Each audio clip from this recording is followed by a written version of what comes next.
So hi guys, this is my second video review of the Enhanced Reality chapters, RoboCop, the RoboCop fanfiction story I've been working on. And first of all, I want to thank you, the fans from the group, Robo Girls and Robo Guys, for all the great comments I got regarding the past video, which was rushed. I didn't have much time to do it. And also for sending me great material for this second video. You see, at the beginning I thought that I was going to eventually run out of topics or chapters or whatever regarding RoboCop to talk on cam, but the truth is I have so much to say and you guys make it easy for me. So I have a few robotopics to talk about, and we will review chapter 8 and 9, and also I want to show the great creations that some of you sent through my group, my RoboCop and Lewis group, and well, I will show them on cam now. First and foremost, I want to show off a little bit. I got this incredible gift by mail just in time for my birthday. This comes from my friend Luke from Australia. So imagine all the way from his country to mine. I live in Mexico. So he sent me these awesome OCP prints. He designed them and printed them. And well, they traveled all the way from Australia to Mexico, and they took quite a few months to arrive, but now RoboCop and Lewis, they have one for each one of them, so they are happy. Thank you so much, Luke. These are the kind of things that well, motivate me to keep on going with all the robo work I'm doing. Also, I have a few pictures to show you. The first pictures come from Christopher Milloy. He's one of the fans, the members of my RoboCop and Lewis group, and he has been working on this very cool model kit of a RoboCop patrol car. You can see it here.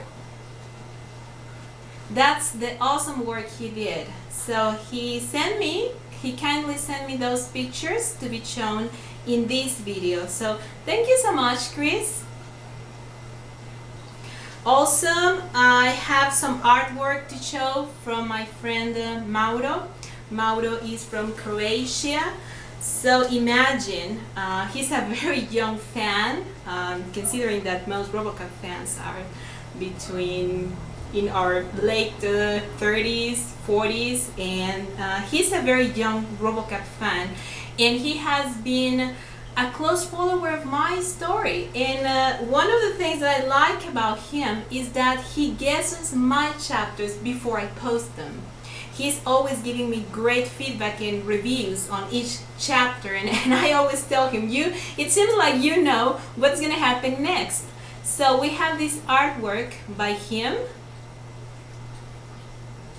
He's very talented, very enthusiastic, and a big hardcore RoboCop fan. Well, now I'm gonna talk about two important robotopics before I start working on the chapters, reviewing the chapters. And the first one, it's a question that I get a lot. You see, in my website, I have this section for fans that want to submit their own RoboCop and Lewis stories. But I have a disclaimer. Whatever your story is about, it has to be about the original characters as they were presented to us in the 3 films we already know. So they had asked me if I can accept stories from the remake, and the answer is no. Why not? Where do we start? For me, and I will be very honest about the remake that was released in 2014, I will say that for me that movie doesn't count as part of the RoboCop universe. It has so many elements that detach from the original one for me to consider it as part of the RoboCop universe. So they have asked me if the stories they should submit have to do or have to be about RoboCop and Lewis. You can mention them, but the story could be about another character from the films. For example, let's say you're a fan of Sergeant Reed and you want to make a story about Sergeant Reed. Nobody has done that. That would be an interesting thing to do. And then at some point you mention these two guys, so that's fine. You're accepted in the website. But going back to the remake, I want to be very honest about it. Although I understand that it was a big production and involved a lot of people, I have to say that this story should not have been named RoboCop. You should have named anything else, because for me this story is not RoboCop. They modify the characters so much that they are impossible for me to recognize them. So one of the things that I disliked about the movie is that there is no quest for self-discovery. One of the things that is very appealing from the first RoboCop film, and this comes from a person that saw RoboCop 2 first, and still I was very, very intrigued to know how RoboCop was going to find out that he was Alex Murphy once.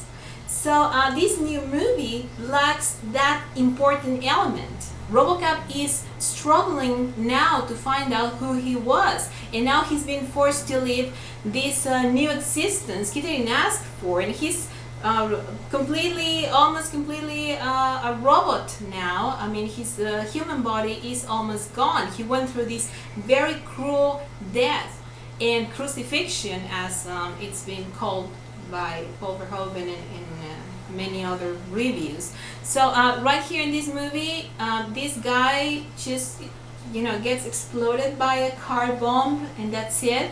And then he's supposedly to be badly burned, but then we see his pretty face and he has eyebrows and his human hand, and I don't see him as the remains of a man that were just put in a machine. I see him as a guy in a fancy suit. That's RoboCop. This RoboCop that I don't recognize as my RoboCop. And then, oh my God, we have Ann Lewis.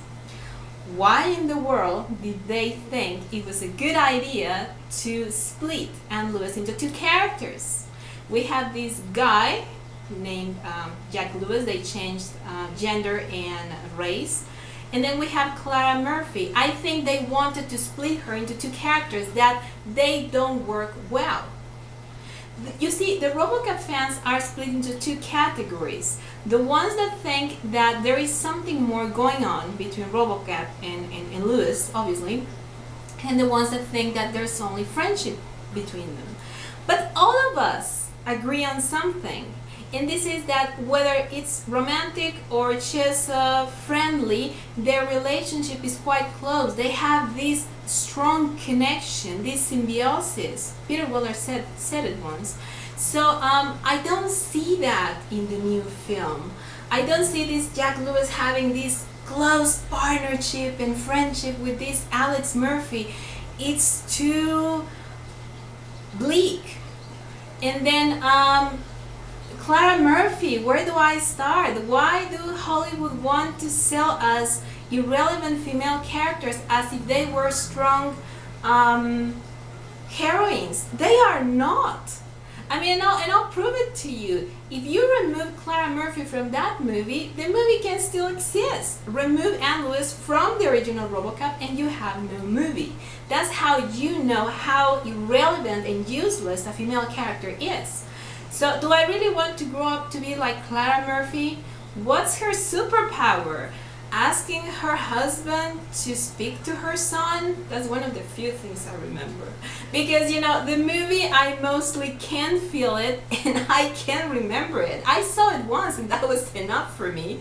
My brother has seen it 3 times and he often tells me, the more I see this movie, the more I dislike it. And then I go like, so why do you keep watching it?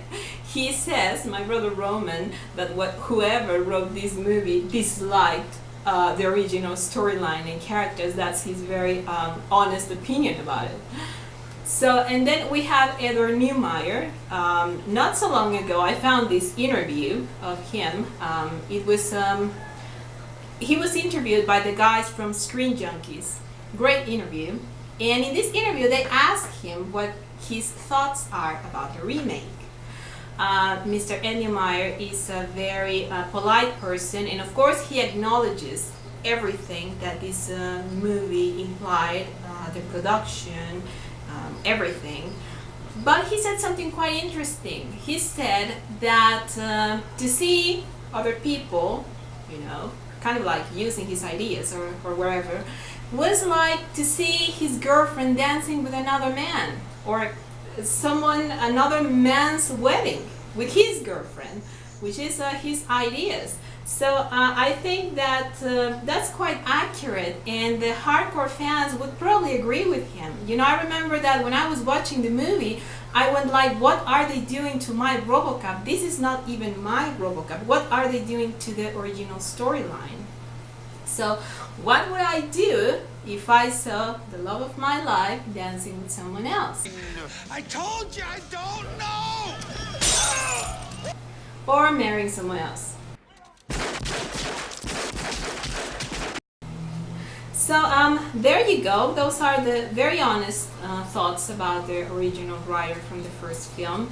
And I could go on.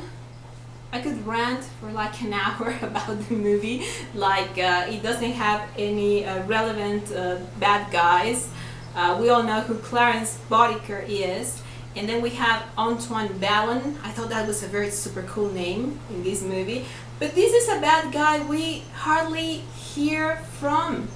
It's like I don't remember how he gets killed. And then the soundtrack is forgettable. I don't remember the music from the film. If any of you do, please let me know. I don't know. I mean, I could not connect to it in any way. The one thing that I liked about it, and I'm going to be very honest, was Gary Oldman. I think he's a terrific actor, and his character was very well structured. In fact, I would like a technician like this for my poor RoboCop. He deserves love and caring too. Then I remember, one of the scenes I remember was this Alex Murphy in a suit interacting with his family on Skype and crying.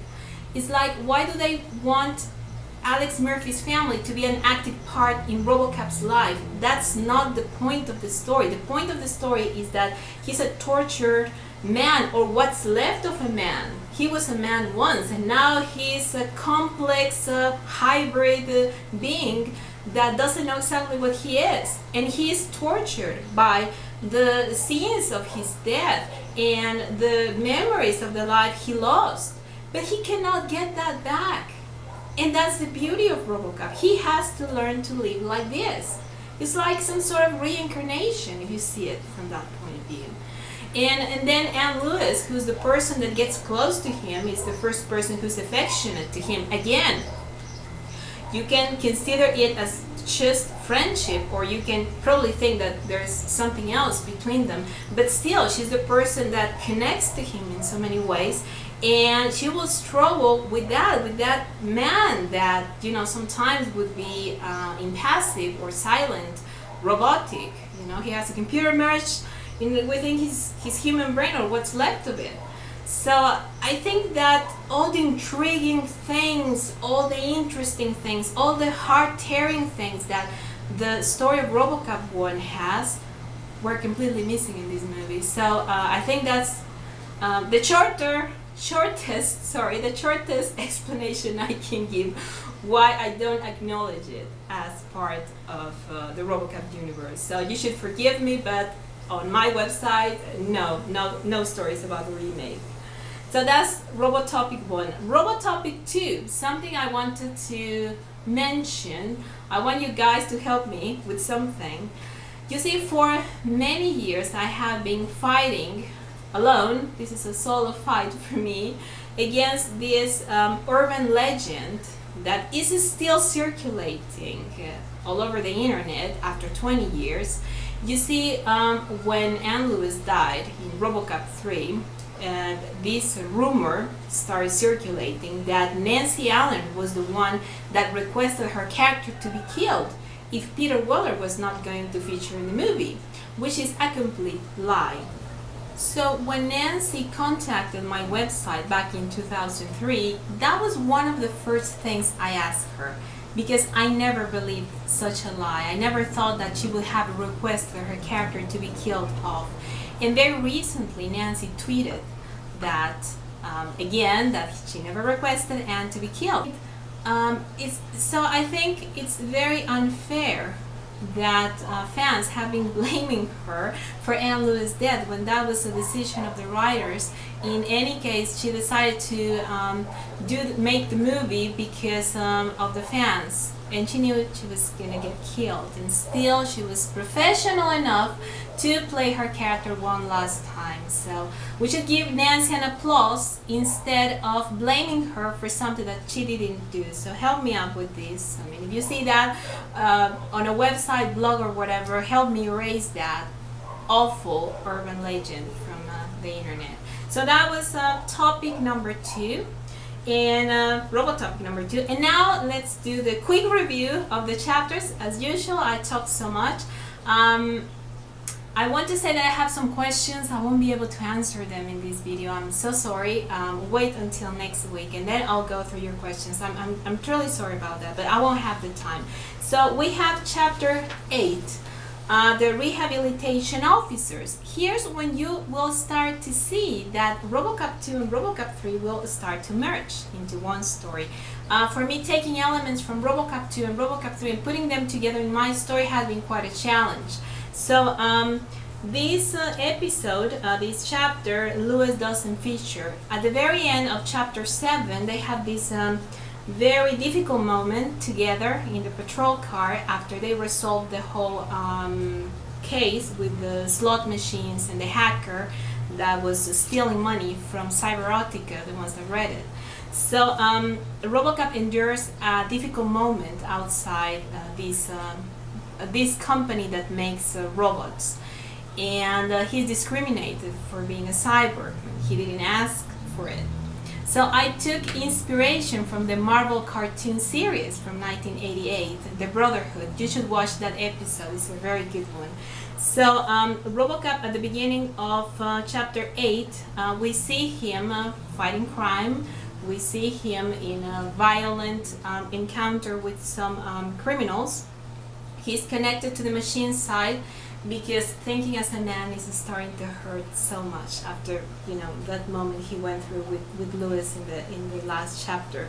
So we see him interacting with other officers now. We see him interacting with Mason and Kaplan, and then there's a surprise. We hear about McDaggett for the first time in this chapter. So now we know that the stolen police arsenal has to do with OCP, as usual.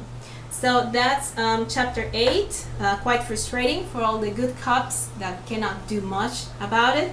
And then we have chapter 9, and I will finish the video with chapter 9, the CPD project. This is more about the old man having this interesting talk with this character. This is an original character, Dr. Moore. Dr. Moore worked for Kanemitsu in the past, and he's intrigued about artificial intelligence, and he's proposing a new unit for OCP that would work as RoboCop 2. But then the old man would tell him that he has 2 units at the moment. He has Ed 209, poor Eddie, cute Eddie never seems to work properly. And we have RoboCop. And the old man is going to complain and say, well, the one that doesn't think doesn't work well. kills civilians or whatever. And the one that thinks, creates problems because he believes he's human. So Moore will propose something quite interesting to him. What if we merge both worlds? What if we get an artificial unit that will be completely artificial, but will have had a human brain copied into this unit's artificial brain? That way you can have a new robot that would probably have sense of duty and would probably be capable of reasoning, but won't have the feelings of a man or woman or human being.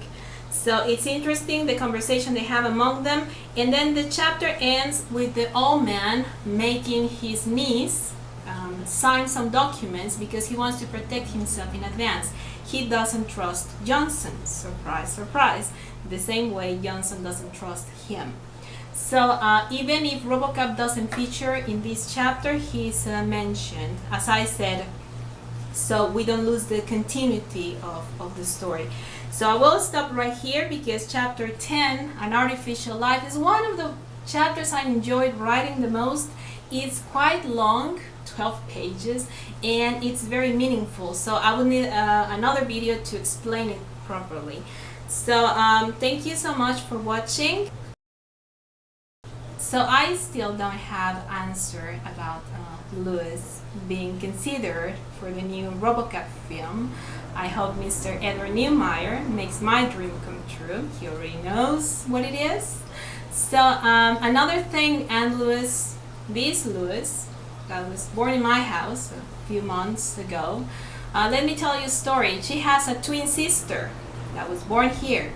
Also, was living in the same robo house. But she decided to move. She moved away to Los Angeles, California, and she's so sad because she hasn't heard back from her sister. So she's requesting a picture of her, if possible, to be sent to the group. Would that be possible? Would that dream come true for her too? Anyway, this video is long as it is. That's the problem with me. The way I like to write, I like to talk. So I'm sorry for the questions I could not answer in this video, but I promise I will answer them in the next one. So thank you for watching and thank you for your cooperation. Bye.